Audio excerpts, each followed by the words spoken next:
ஸ்ரீமத் பாகவதத்துல முதல் காண்டத்துல 6வது அத்தியாயத்துல 30வது ஸ்லோகத்தை பத்தி இன்னைக்கு நம்ம பார்க்க போறோம். ஓகே, இந்த 6வது அத்தியாயம் எதை பத்தி பேசுது? What is the topic? இந்த 6வது அத்தியாயம் வியாசரும் நாரதரும் ஒரே பேசிக்கிறது. கரெக்ட். வியாசரும் நாரதரும் உரையாடல். என்னத்தை பத்தி உரையாடுறாங்க அவங்க? என்ன டாபிக்? அவருடைய பக்தி ஒரு திருப்தி இல்லாத இருக்குது. ஓகே,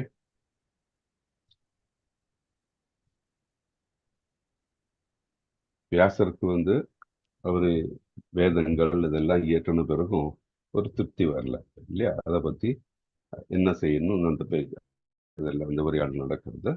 அந்த 6வது அத்தியாயத்தில் ஸ்பெசிஃபிக்கா நம்ம இப்ப பார்க்க போற பாகத்துல என்னன்னா, வியாசர் கேட்கிறார் நாரதர் முனி கிட்ட, ஓகே, உங்களுடைய பூர்வ ஜென்ம நீங்க எப்படி வாழ்ந்தீங்க அப்படின்ட்டு அதை பத்தி எல்லாம் கேட்கிறாரு அவர்.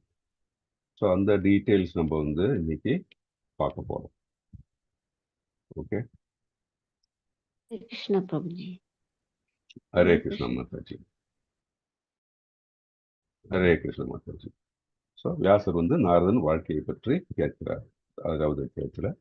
ஸோ இதுல எதனால அப்படி கேட்குறாங்க அப்படின்னு சொன்னா, நமக்கு என்ன படிப்பினை அப்படின்னு சொன்னதுல ஆன்மீக வாழ்க்கை கேட்பதோடு முடிவதில்லை, அதை எப்படி நடைமுறையில் காட்ட வேண்டும் அப்படின்ட்டு ரொம்ப முக்கியம். ஏன்னா நம்ம கேட்டால் மட்டும் பத்தாது, அது நடைமுறையில கொண்டு வரலன்னு வச்சுக்கோங்க, சும்மா கதை படிக்கிற மாதிரி இருக்கும். ஏன்? ஸோ அது ரொம்ப முக்கியம். கேட்கறது மட்டும் பத்தாது, அதை நம்ம ப்ராக்டிக்கலா நடைமுறையிலும் வாழ்ந்து காட்டணும் அப்படின்ட்டு. ஓகே, ஸோ நம்ம இன்னைக்கு இது பார்க்கலாம். நம்ம அதுக்கு முன்னாடி ஹரே கிருஷ்ணா. ஓம் நமோ பகவதே வாசுதேவாய. ஓம் நமோ பகவதே வாசுதேவாய. ஓம் நமோ பகவதே வாசுதேவாய.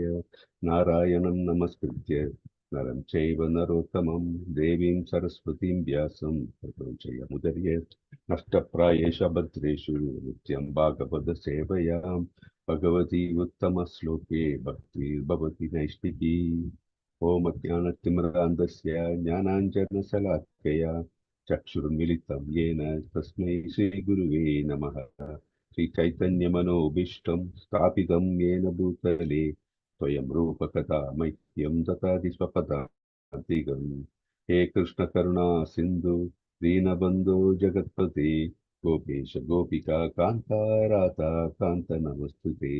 सप्तकाञ्चन गौराङ्गी राधे वृन्दावनेश्वरी वृषभानुसुते देवी प्रणमामि हरिप्रिये. वाञ्छाकल्पतरुभ्यश्च कृपा सिन्धुभ्य एव च पतितानां पावनेभ्यो वैष्णवेभ्यो नमो नमः. नमो विष्णुपदाय कृष्णप्रस्थाय भूतले श्रीमते भक्तिवेदान्त स्वामी इति नामिने. नमस्ते सरस्वती देवी गौरवाणी प्रचारिणी निर्विशेष शून्यवादी पाश्चात्य देशतारिणी. श्री कृष्ण चैतन्य प्रभु नित्यानंदा श्री अद्वैत गदाधरा श्रीवासादि गौर भक्त वृंदा. एल्लरू हरे कृष्णा कृष्ण कृष्ण हरे हरे, हरे राम राम राम हरे हरे. हरे कृष्ण कृष्ण कृष्ण हरे हरे, हरे राम राम राम हरे हरे. हरे कृष्णा कृष्ण कृष्ण हरे हरे, हरे राम राम राम हरे हरे. हरे कृष्णा हरे प्रभु कृष्णा जी। எல்லாருக்கும் ஹரே கிருஷ்ணா பிரபு. ஹரே கிருஷ்ணா எல்லாருக்கும் ஹரே கிருஷ்ணா. ரொம்ப சொன்ன மாதிரி நம்ம எதை பார்க்க போறோம் இன்னைக்கு? 1ஆம் காண்டத்துல 6ஆம் அத்தியாயத்துல 30வது வேர்ஸ் நம்ம இன்னைக்கு பார்க்க போறோம். ஓகே, ஸ்கிரீன் ஷேர் பண்றோம். ஹரே கிருஷ்ணா பிரபு, வாழ்க வளமுடன். ஹரே வாழ்க வாழ்க பிரபு. ஹரே கிருஷ்ணா.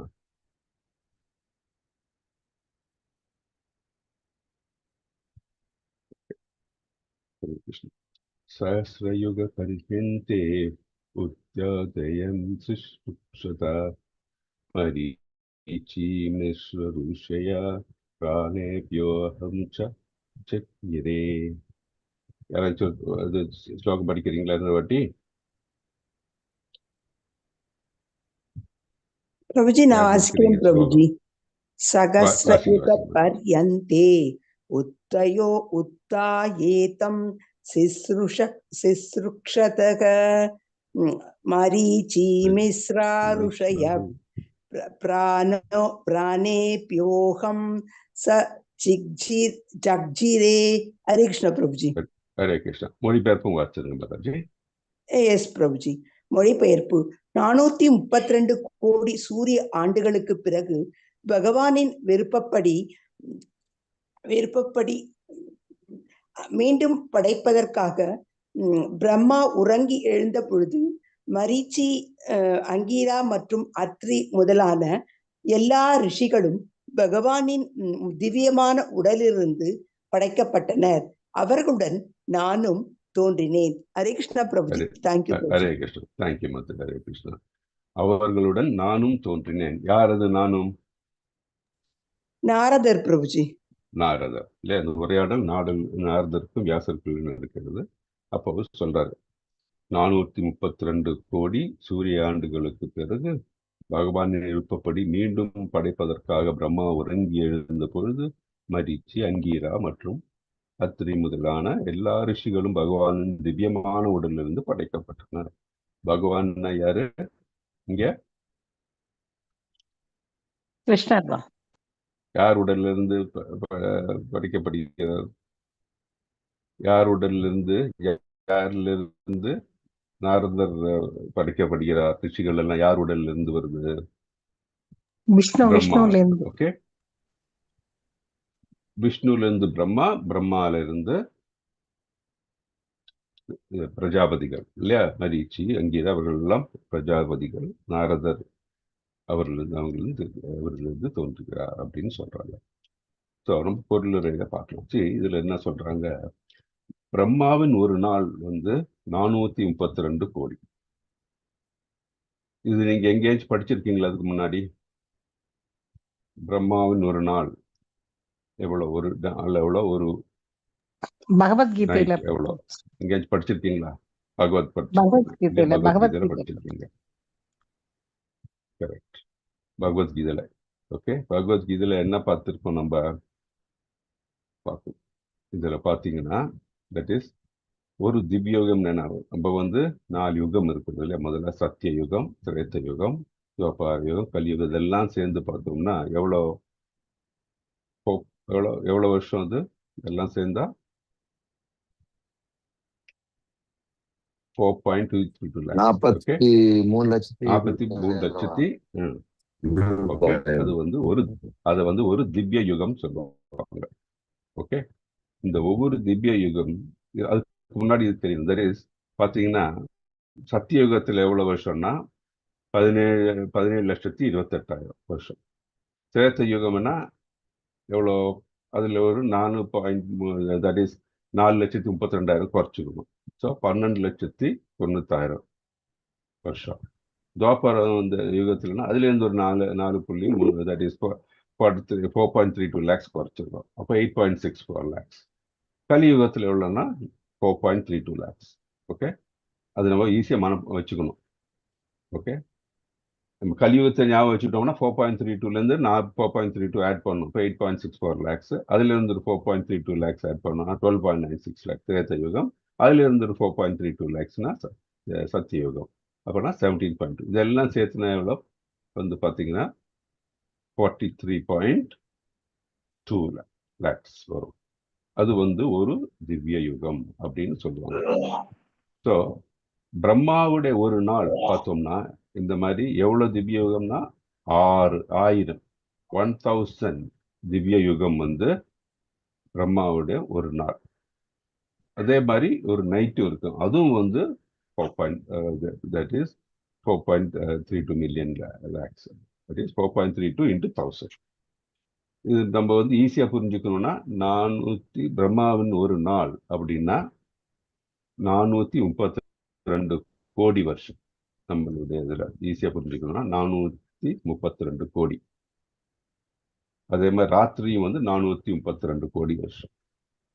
ஸோ ஒரு நாள் ஒரு பகல் இருக்கும்போது இதில் 71 மன்வந்தரம் இருக்கும். அதில் ஒரு மன்வந்தரம்னா 71 திவ்ய யுகம் இருக்கும்.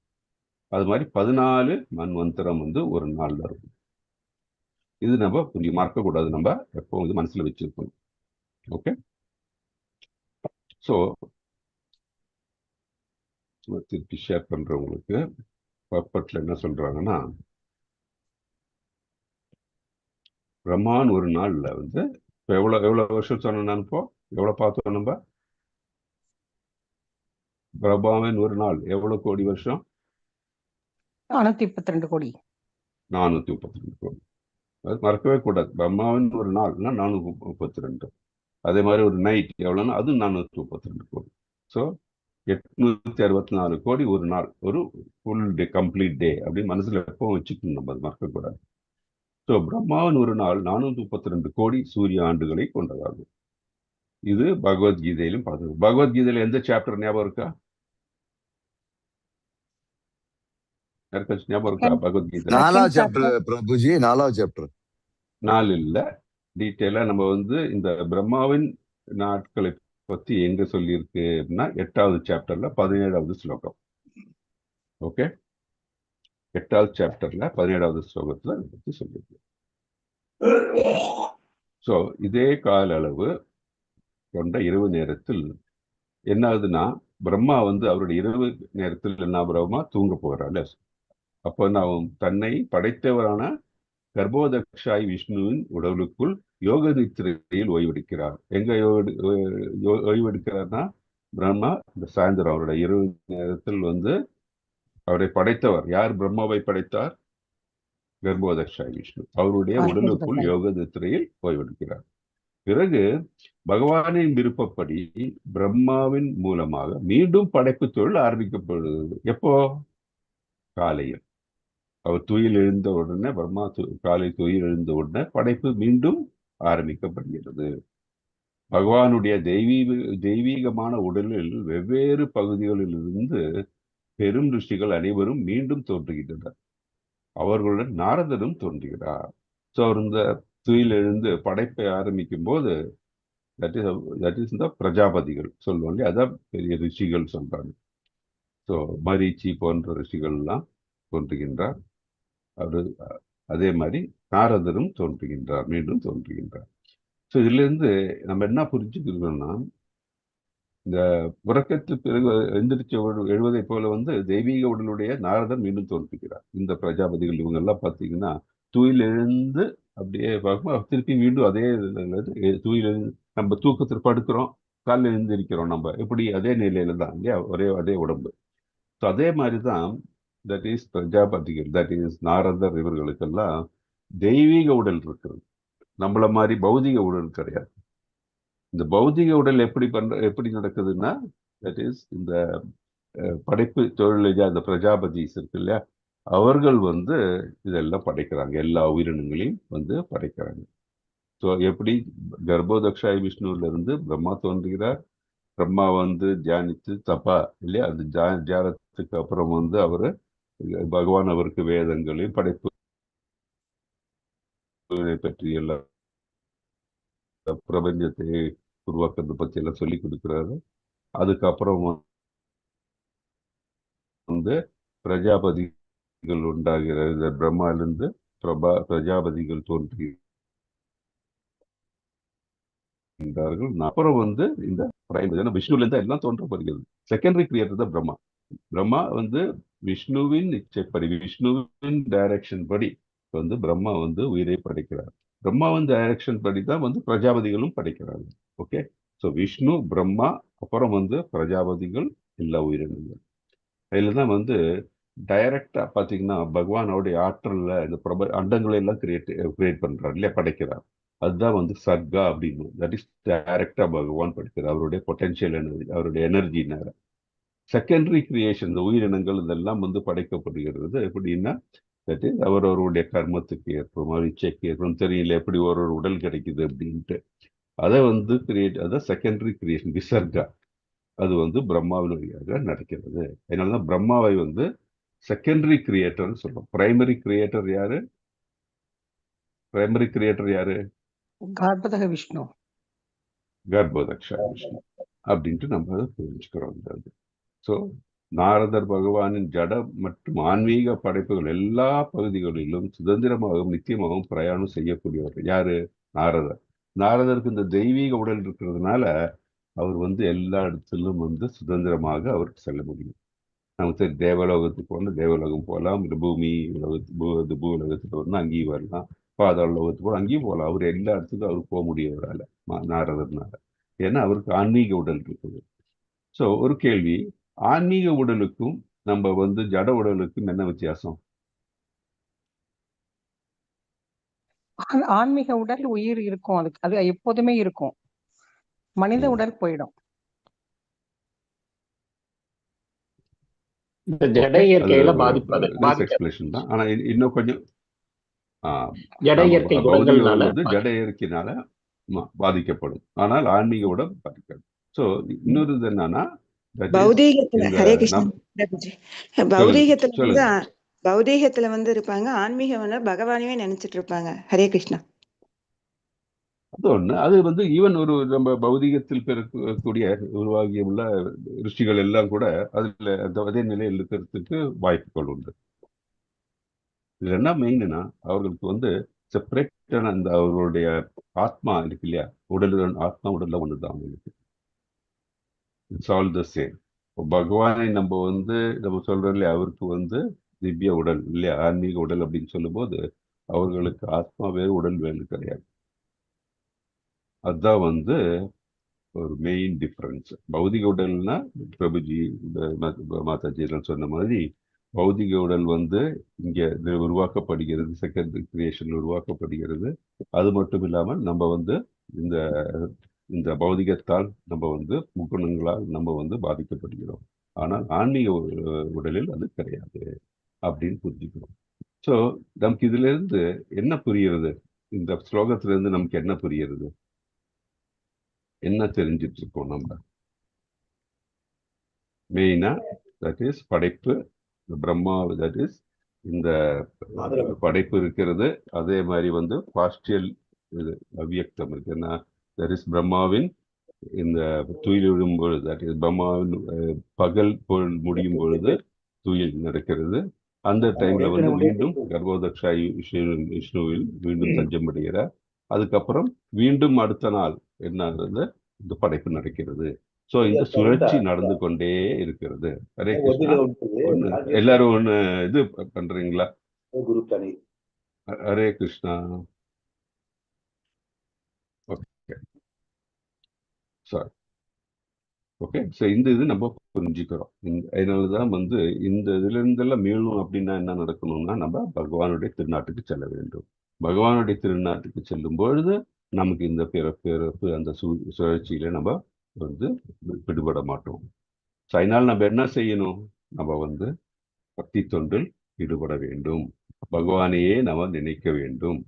நம்ம இந்த பகவானையே சேவித்து அவருக்கு நித்திய சேவனாக நம்ம வந்து பகவானை நினைத்து நாம் வந்து பக்தி தொண்டில் ஈடுபடும் போது பகவானை சென்றடைய முடியும்.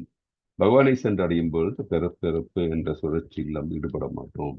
பிறப்பிறப்புல ஈடுபட்டாலும் நடக்கும், நமக்கு வந்து டெம்பரரியா சந்தோஷமா இருக்கணும்னாலும் அது ஒரு துக்கத்தை தான் நமக்கு ஏற்படுத்தும்.